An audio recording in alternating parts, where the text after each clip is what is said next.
Feudalism existed in Europe during the Middle Ages, roughly from the 9th to the 15th century. At the top was the king, who owned all the land.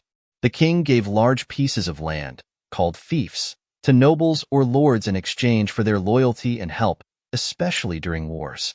These lords controlled the land and gave smaller pieces of it to knights. Knights were warriors who fought for the lords and protected the land. In return, they received food, shelter, and a small income. At the bottom were peasants and serfs. Peasants were free farmers who worked the land, while serfs were tied to the land and couldn't leave.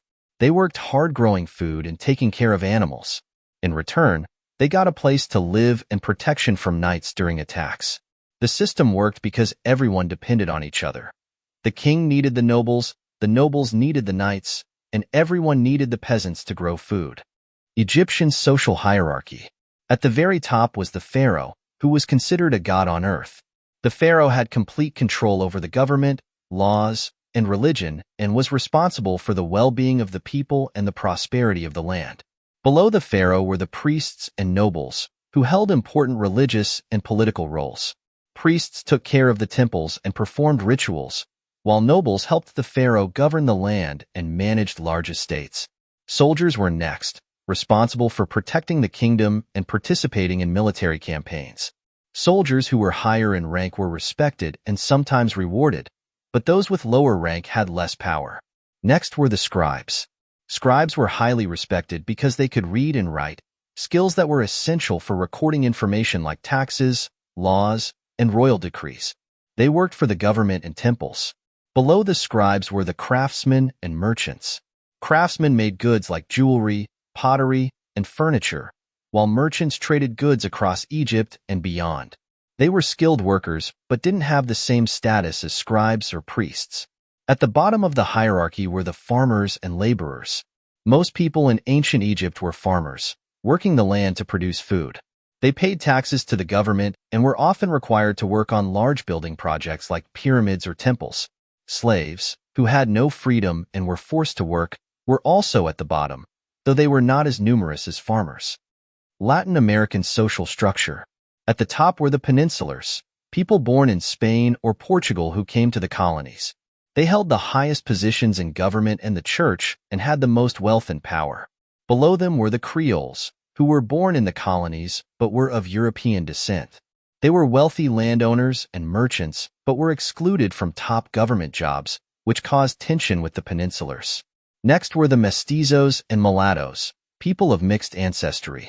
Mestizos were of European and indigenous descent, while mulattoes were of European and African descent. They worked as farmers, laborers, or artisans and had fewer rights and opportunities than the Creoles. Below them were the indigenous people and Africans, who made up the lowest social classes. Indigenous people were often forced to work on farms, in mines, or on plantations under harsh conditions. Enslaved Africans were brought to the colonies to do hard labor and were treated as property with no rights or freedoms. Ancient Greek social structure. At the top were Athens or citizens, who were free men born in the city-state. They had full rights, including voting, owning land, and participating in government. Among them, wealthy landowners and leaders held the most influence. Below the citizens were metics, or foreigners living in the city-state. They were free and could work or run businesses but did not have the same rights as citizens, like voting or owning land. Next came freedmen, who were once slaves but had gained their freedom. They had gained their freedom but still lacked many rights and opportunities. They could work and live in the community but were not fully integrated into society. At the bottom were slaves, who had no rights or freedom. They were owned by others and worked in households, farms, or mines.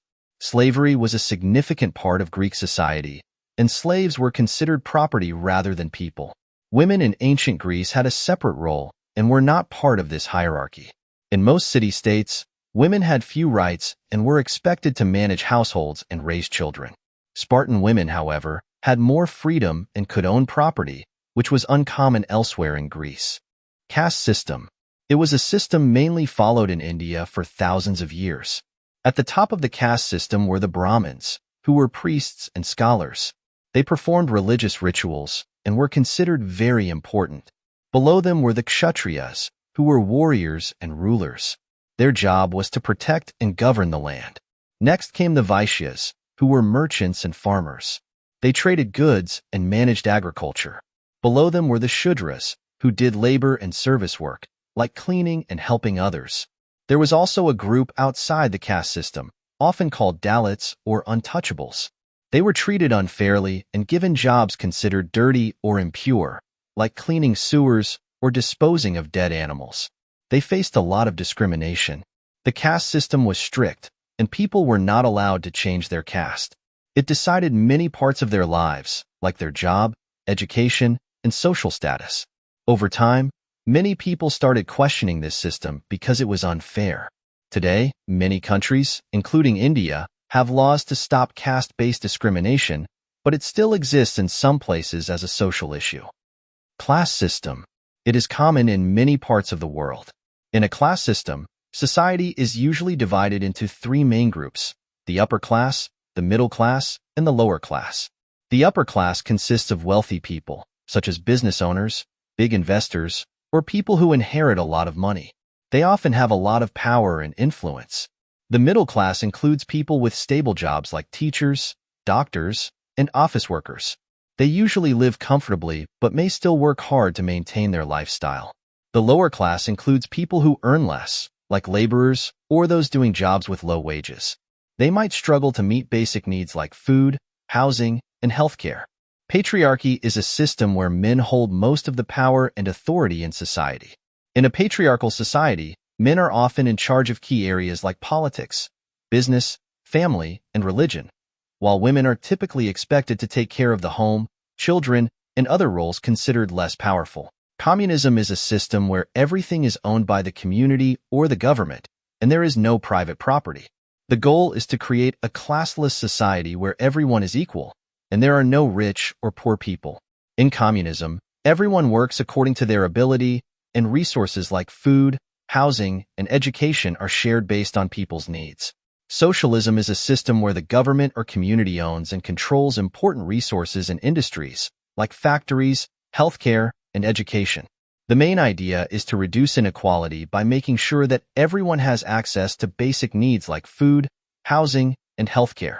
Instead of private individuals or companies making big profits, the wealth created is shared more equally among the people. In socialism, people still have personal property, like their homes or cars, but large industries and services are owned collectively.